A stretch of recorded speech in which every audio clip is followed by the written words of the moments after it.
आज के वीडियो का विषय है दिन की शुरुआत क्या खा के करें, यानी सुबह उठने के बाद सबसे पहले क्या ले और क्या अवॉइड करें। आयुर्वेद की संहिताओं में इसके बारे में क्या बताया हुआ है। अब देखिए, आयुर्वेद के अनुसार हर व्यक्ति अलग है, हर व्यक्ति की प्रकृति यानी जो उसकी बॉडी टाइप है वो भी अलग है, उसका जो जठराग्नि है वो अलग है, उसकी शारीरिक स्थिति, उसका बल, उसकी उम्र, ये हर अवस्था अलग है। यहाँ तक कि अगर आपको अभी कोई बीमारी है यानी आपके शरीर में कोई विकृति है तो उस विकृति में भी वात, पित्त, कफ, इनकी जो स्थिति है वो भी अलग अलग है। तो खान पान से संबंधित कोई भी एक नियम सबके लिए नहीं हो सकता। तो इस वीडियो में हम देखेंगे कि किस व्यक्ति ने सुबह कौन सा फूड या कौन सा लिक्विड लेना है, और हम आपको इसमें सभी गाइडेंस देंगे ताकि आप आपके लिए कौन सी चीज़ सही है उसको आप जज कर सको, उसको सही से पहचान सको। तो पूरी जानकारी के लिए हमारे साथ बने रहिए। और अगर आप चैनल पर नए हैं, आपने चैनल को सब्सक्राइब नहीं किया है, तो आयुर्वेद की सही जानकारी के लिए चैनल को सब्सक्राइब भी ज़रूर कीजिए। नमस्ते, मैं हूँ डॉक्टर रूपाली जैन और आयुर्वेद फॉर एवरीवन में आपका स्वागत है। आयुर्वेद की सभी संहिताओं में दिनचर्या बताई हुई है। दिनचर्या यानी सुबह उठने से लेकर रात को सोने तक हमने कौन कौन सी चीज़ें करनी है। तो देखिए, अष्टांग हृदय ये जो ग्रंथ है ये वाग्भट ऋषि द्वारा लिखित है, तो इसमें भी उन्होंने दिनचर्या अध्याय में ये सारी चीज़ें बताई हुई है। तो इसमें वो कहते हैं कि ब्राह्मे मुहूर्ते उत्तिष्ठेत, यानी सुबह ब्राह्म मुहूर्त में उठना है, सुबह सूर्योदय के लगभग 1.5 घंटा पहले तो भी हमने उठना है। उसके बाद मलमूत्र विसर्जन यानी शौच विधि है, फिर दंत धावन यानी दांत साफ करना है, उसके बाद नस्य, कवल, गंडूश यानी नाक में तेल लगाना या डालना, या फिर ऑयल पुलिंग है, उसके बाद अभ्यंग यानी ऑयल मसाज, या उसके बाद व्यायाम है, उपटन लगाना, स्नान करना। तो ये पूरी दिनचर्या उन्होंने बताई हुई है। अगर आपको दिनचर्या से संबंधित डिटेल वीडियो चाहिए तो वो वीडियो भी डिस्क्रिप्शन बॉक्स में है, आप उस लिंक को क्लिक करके वो वीडियो भी देख सकते हैं। अब देखिए, इसमें वाग्भट ऋषि ने जो स्नान यानी नहाना है उसके बाद भोजन बताया है, यानी उसके बाद खाना खाने के लिए बताया है, यानी उन्होंने सुबह उठ के कुछ भी खाना या पीना इस तरह से नहीं बताया हुआ है। आयुर्वेद में दिनचर्या के साथ साथ ऋतुचर्या भी बताई जा रही है। तो आयुर्वेद में 6 ऋतु बताए गए हैं। इसमें से जो हेमंत और शिशिर ऋतु है इसमें हमारा जठराग्नि प्रदीप्त रहता है, तो भूख बहुत अच्छी रहती है। तो इस समय पे सुबह हमने ज़रूर खाना चाहिए, क्योंकि अगर भूख बहुत अच्छी है तो अगर हम उस समय पे कुछ भी नहीं खाते हैं तो ये जो बढ़ा हुआ जो अग्नि है वो शरीर के धातुओं का ही पचन करता है। तो इस समय पे खाने के लिए ज़रूर बताया हुआ है। अब देखिए, ये जो विंटर सीजन है इसमें बाहर का जो वेदर है वो ठंडा रहता है, साथ ही में ड्राई वेदर रहता है, तो उसमें शरीर में रूखापन है या ठंडापन है ये तो बढ़ा हुआ रहता है। तो ऐसी चीज़ें जिनमें स्निग्धता है या जिनकी तासीर गर्म है वो आयुर्वेद में लेने के लिए बताई हुई है। तो जो ड्राई फ्रूट्स है जैसे कि बादाम है, अखरोट है, इनकी तासीर गर्म है और इनमें स्निग्धता है, तो ये हमने इस समय पे ज़रूर लेनी है। तो आप रात को बादाम भिगो के या फिर पिस्ता, अखरोट है वो भिगो के उसका सेवन सुबह आप कर सकते हैं। यहाँ तक कि जो ड्राई फ्रूट्स का लड्डू है वो भी इस हेमंत और शिशिर ऋतु में आप ज़रूर ले सकते हैं। ड्राई फ्रूट्स का चयन करते समय आपने अपनी प्रकृति के बारे में सोचना भी बहुत ज़रूरी है। तो जिन लोगों की वात प्रकृति है, जिनके शरीर में बहुत ज़्यादा ड्राइनेस है, यानी जिनके बालों में बहुत रूखापन है, स्किन में बहुत रूखापन है, या बाल बहुत झड़ते हैं, जिनको बहुत ज़्यादा थकान होती है, या जिन लोगों का बहुत मेहनत का काम है, या जिनका ट्रैवलिंग बहुत ज़्यादा है, तो ये सभी लोग ड्राई फ्रूट्स को हमेशा ले सकते हैं। तो बादाम भिगो के या फिर अखरोट को रात को सोख करके आप इसको सुबह ले सकते हैं। लेकिन जिन लोगों की पित्त प्रकृति है, जिनके शरीर में पित्त दोष बढ़ा हुआ है, उन्होंने ठंडे तासीर के जो ड्राई फ्रूट्स है उनका सेवन करना है। तो आप काला मुनक्का ले सकते हैं, अंजीर है, खजूर है, वो आप ले सकते हैं। खजूर की तासीर भी ठंडी है, काफ़ी लोग इसे गर्म समझते हैं, तो आप जो मुनक्का, अंजीर और खजूर है इसको ले सकते हैं। तो 8 से 10 काले मुनक्के आप रात को सोख कर दो, उसमें 1 से 2 अंजीर आप सोख करके इनको सुबह आप ले सकते हैं। जो पानी में आपने इसे भिगोया है वो पानी भी आपने पीना है। तो ये पित्त प्रकृति के व्यक्ति जो है उनको ये जो ठंडे तासीर के जो ड्राई फ्रूट्स है वो मदद करते हैं। आप अपने बीमारी के अनुसार भी ये ड्राई फ्रूट्स का चयन कर सकते हैं, जैसे कि जो हमने देखा कि काला मुनक्का और ये अंजीर है तो ये शरीर में खून को बढ़ाता है, पेट साफ करने के लिए भी मदद करता है क्योंकि ये माइल्ड लैक्सेटिव है। तो जिन लोगों को बहुत ज़्यादा एसिडिटी होती है या जिनके शरीर में खून की कमी है, जिनको कब्ज रहता है, तो वो लोग भी इसका सेवन कर सकते हैं, तो उनको ये एडिशनल बेनिफिट ही मिलेगा। जो हेमंत और शिशिर ऋतु है यानी जो विंटर सीजन है वो रसायन औषधियों के लिए भी बहुत अच्छा सीजन है। तो आप च्यवनप्राश जैसी रसायन औषधि ले सकते हैं। च्यवनप्राश एक अवलेह है यानी एक लेहन कल्पना है। आपको इसे थोड़ा थोड़ा सा चाट के लेना, आपने उस तरह से आपने खाना है और इसे रसायन काल में लेना है, यानी सुबह आप जितना जल्दी लेंगे उतना इसका ज़्यादा अच्छा रिजल्ट मिलता है। और इसे लेने के बाद आपने जब तक आपकी अच्छी भूख ना लगे तब तक कुछ भी नहीं खाना है। और हाँ, च्यवनप्राश के साथ आपने दूध भी नहीं लेना है। तो ये सिर्फ ये रसायन औषधि जानी चाहिए ताकि आपको इसका बहुत ही अच्छा रिजल्ट मिल सके।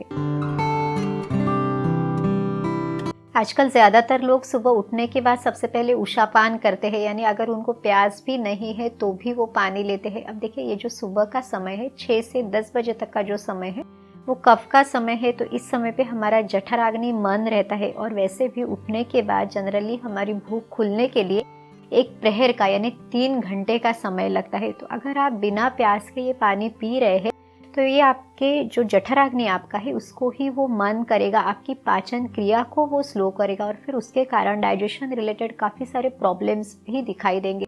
तो आपको इस तरह का बिना प्यास का पानी नहीं पीना है। काफ़ी लोग कहते हैं कि हम तो ठंडा पानी नहीं लेते, हम गर्म या गुनगुना पानी लेते हैं। तो अगर आप गर्म या गुनगुना पानी भी बिना प्यास के लेते हैं तो भी ये अग्नि तत्व कम ही होगा। तो पानी किसने पीना है? जिन्होंने बहुत कुछ फिजिकल एक्टिविटी की है, कोई एक्सरसाइज या व्यायाम किया है, जिनको बहुत ज़्यादा पसीना आया है, जिनको प्यास लगी है, या फिर पहले दिन आपने बहुत जल्दी पानी पिया और आपको सच में प्यास है। अगर आपके बॉडी की वो रिक्वायरमेंट है तो आप पानी ज़रूर पी सकते हैं। तो आपने थोड़ा सा पानी आपने एक एक घूंट आपने लेना है और जब आपका सेटिस्फेक्शन हो जाए तो आपने रुक जाना है। इस तरह से आप जब अगर पानी पीते हैं तो वो चल सकता है, लेकिन अगर आप बिना प्यास के पानी लेता है तो वो ज़्यादा नुकसान ही कर सकता है। अपनी प्यास के अनुसार आप औषधि गुणों वाला पानी ले सकते हैं। तो इसमें आप सुवर्ण सिद्ध जल ले सकते हैं कि सोने का जो छोटा सा टुकड़ा है जो प्योर फॉर्म में है, 24 कैरेट का जो गोल्ड है, उसको पानी के साथ उबाल के फिर छान के वो पानी आप ले सकते हैं। ये जो पानी है ये बच्चों को आप दे सकते हैं या जो बुजुर्ग व्यक्ति है वो भी ले सकते हैं। इस तरह का जो पानी है वो हमारी इम्यूनिटी को बढ़ाने के लिए, स्ट्रेंथ, स्टैमिना को बढ़ाने के लिए या फिर डिसीजेस को प्रिवेंट करने के लिए भी बहुत ही अच्छे से मदद करता है। तो आपकी प्यास के अनुसार आप ये सुवर्ण सिद्ध जल ले सकते हैं। जिन लोगों के शरीर में पित्त दोष बढ़ा हुआ है, जिनको बहुत ज़्यादा गर्मी होती है या शरीर में जलन है, पेशाब में जलन है, वो धान्य खीम ले सकते हैं, यानी जो साबुत धनिया है, धनिया के जो बीज है उनको आपने रात में एक कप पानी में आपने भिगो के रखना है। प्रिफर करना है कि जो मिट्टी का बर्तन है उसमें आपने इसको भिगो के रखना है और जस्ट उसे सुबह छान के आपने उसका सेवन करना है। ये हुआ धान्य खीम। तो शरीर में जो ये उष्णता बढ़ी हुई है, हीट बढ़ी हुई है, इसको कम करने के लिए भी ये मदद करता है। जिनके शरीर में कफ बहुत ज़्यादा बढ़ा हुआ है या जिन लोगों को सर्दी खांसी जैसी तकलीफ बार बार होती है, वो लोग सुबह पानी में थोड़ा सा दालचीनी का टुकड़ा है, अदरक है, लौंग, काली मिर्च, उसमें थोड़ा सा गुड़ मिलाकर अगर आप इसे उबालते हो, साथ में आप इसमें तुलसी डाल सकते हैं, थोड़ी सी हल्दी डाल सकते हैं। तो ये जो काढ़ा बनेगा ये भी आपकी सर्दी खांसी जैसी तकलीफ को कम करने के लिए बहुत ही अच्छे से मदद करेगा। साथ ही में इस अवस्था में सुबह कुछ गरम गरम पीने का जो मन करता है तो चाय की जगह पे आप ये काढ़ा ज़रूर ले सकते हैं। इसको आपको बहुत ही अच्छे रिजल्ट्स मिलेंगे। जिन लोगों के शरीर में फैट डिपोजिशन ज़्यादा है, मेद धातु चर्बी बढ़ी हुई है, जिन लोगों को वेट लॉस करना है वो शहद का पानी ले सकते हैं। सिर्फ सावधानी आपने इतनी ही लेनी है कि शहद को कभी भी गर्म या गुनगुने पानी के साथ आपने नहीं लेना है। तो पानी को गर्म करना है। जब ये पानी नॉर्मल टेम्परेचर का हो जाए, यानी उबालने के बाद जब ये पानी नॉर्मल हो जाए तो उसमें आप 1 चम्मच शहद मिला के इसे आप सुबह ले सकते हैं, क्योंकि शहद में लेखन गुणधर्म बताए हैं, इसमें रूखापन है, तो ये वेट लॉस करने के लिए भी बहुत ही अच्छे से मदद करता है। जो गर्भवती महिलाएं हैं वो गर्म या गुनगुने दूध में शतावरी चूर्ण या शतावरी कल्प डाल के ले सकते हैं। तो 1 कप गर्म या गुनगुना दूध, उसमें आप आधा से 1 चम्मच शतावरी का चूर्ण या तो फिर 2 चम्मच शतावरी कल्प डाल के ले सकते हैं। तो ये भी बहुत अच्छी औषधि है।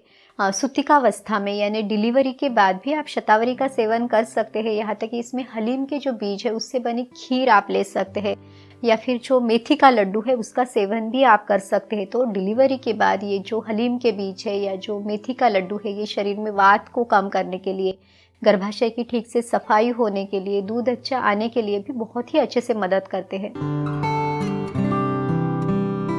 जिन लोगों को हार्ट प्रॉब्लम है या हार्ट डिसीजेस है वो लोग अर्जुन का काढ़ा ले सकते हैं। तो जिन लोगों का वेट ज़्यादा है या कफ दोष ज़्यादा बढ़ा हुआ है, जिनमें ऑब्स्ट्रक्शन टाइप पैथोलॉजी है, यानी जिनको जैसे कि कोरोनरी आर्टरीज में ब्लॉकेजेस वगैरह है, तो वो लोग अर्जुन का काढ़ा बना के ले। तो इसमें आपने जो अर्जुन का भरड़ है उसको पानी में उबाल के ये काढ़ा आपने बनाना है और वो काढ़ा आपने सुबह आधा से 1 कप आपने लेना है।